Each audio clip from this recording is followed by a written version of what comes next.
Hi, good afternoon. I'm Karen May Cuevas, alias Indigo Dragon Queen. I'm a light worker.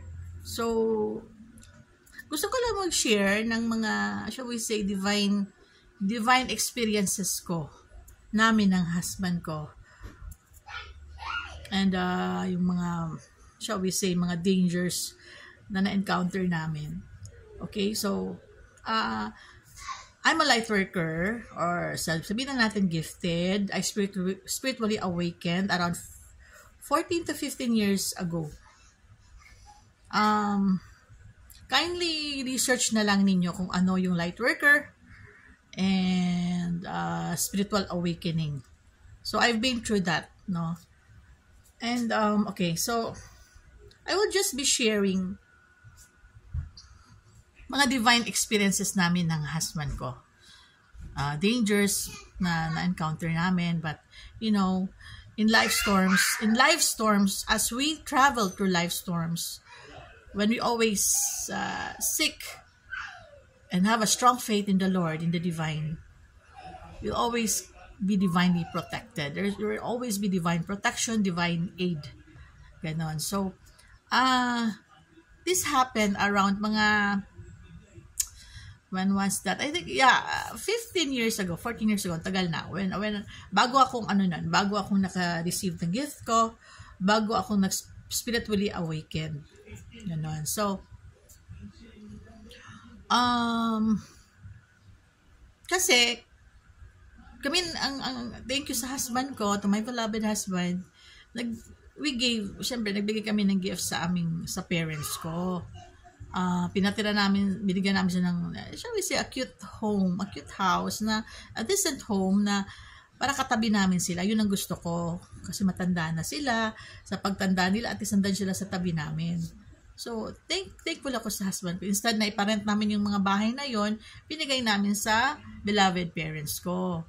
And then, so, to be fair naman, kasi mahal ko rin naman, mahal namin ang mga parents namin. So, yung mother-in-law ko, I told my husband nga, naibigay din namin, magbigay kami sa kanya ng one of our, shall we say, second hand lang naman ng sasakyan namin, pero may sentimental value.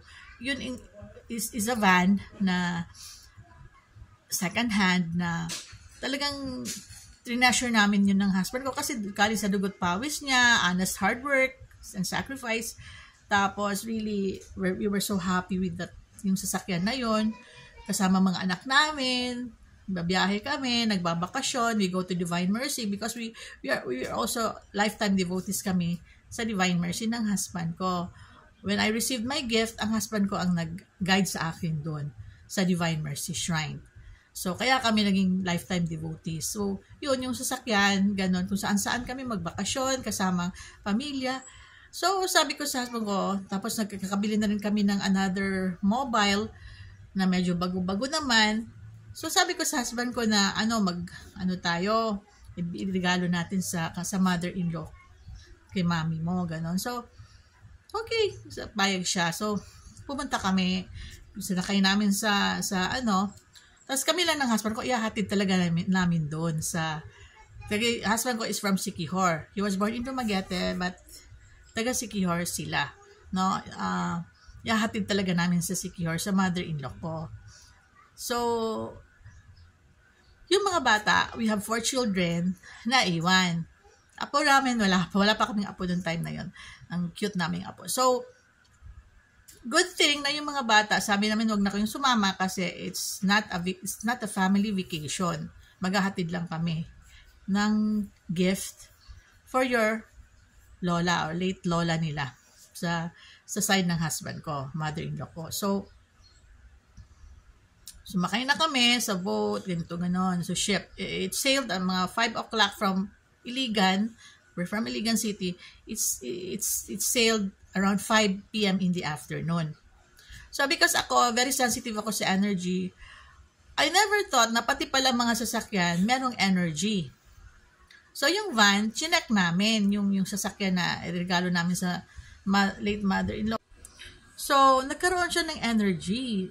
We checked, no? Pumunta kami doon. Chinek namin kasi inano ng mga crew, no? Ng ship's crew. Sinecure na yung sasakyan, lahat ng mga cargo, ganun. So, chinek namin, hindi pa nakakaalis yung ship, hindi pa naka-sail, set sail. So, sabi ko, check muna natin, sabi ko sa husband ko. So, bumaba kami, pinuntahan namin. Sabi ko, what ganun? Na-feel ko yung energy ng van. Parang siyang takot yung van namin na time na yun. Parang, ayoko. What? Nagkakaroon. Dahil siguro sa energy namin, pamilya, nagkakaroon ng spirit. Even ng mga bahay, ganun din yan. So, try nyo i-ano sa feng shui. No? That's true. Even din sa movie na Conjuring, di ba may energy, yung mga relics, yung mga ano nila.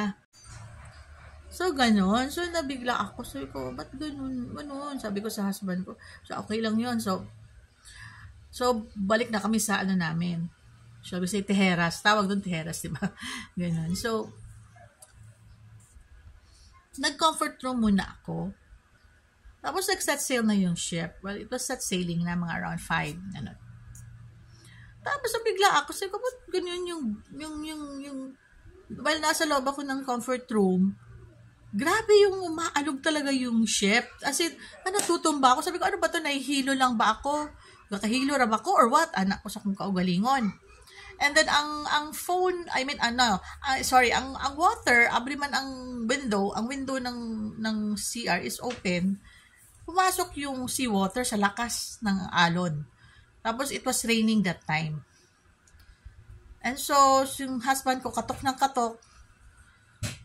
katok, sabi niya, Han, they were already panicking. And he told me na, Han, something's wrong. Labas ka na dyan, ha? Dali na. Ganun, takot na takot. Sabi ko, wala lang. I was calm. Walang, okay. Ganun. So, lumabas na ako. And then, yung mga tao nga, nagpapanik na. Mayroon nang tumalon dun sa ano ba to? Tumalon dun galing sa mga hinihigaan nila. And then, pumunta na kami dun sa ng husband ko. Yung higaan namin. It was hindi siya cabin. Yung tawag nun. Yung marami, ganun. So, pero aircon. Comfy naman. So, my goodness. That was the most grabbing ordeal. Then it started. The ship went from paganyan, halos gumaganyan na siya, and paganon. Kami ng husband ko, halos mahuhulog na kami dun sa hinihigaan namin. Tapos yung husband ko really talagang, yung na siya, luspad na, yung niya talagang, it was really, sabi niya talaga, will this be ito na ba ang natin? Then, I was just calm. Others were already crying. Tapos, meron lumapit sa ako isang babae na passenger. Sabi niya, Ma'am, magdasal tayo. Ko, yes, let's pray. So, nag-pray kami. Then after that, sabi niya, Ma'am, thank you. Sabi niya, thank you. Medyo nawala-wala daw yung takot niya. Sabi ko, we will be fine. God is good, sabi ko. So, malis na siya. Then, nakahiga lang, tabi kaming dalawa. Then, I prayed all through the ordeal. Talagang, the ship was really, ganun kami, ganun na naman. And the passengers were all shouting. And they were all crying.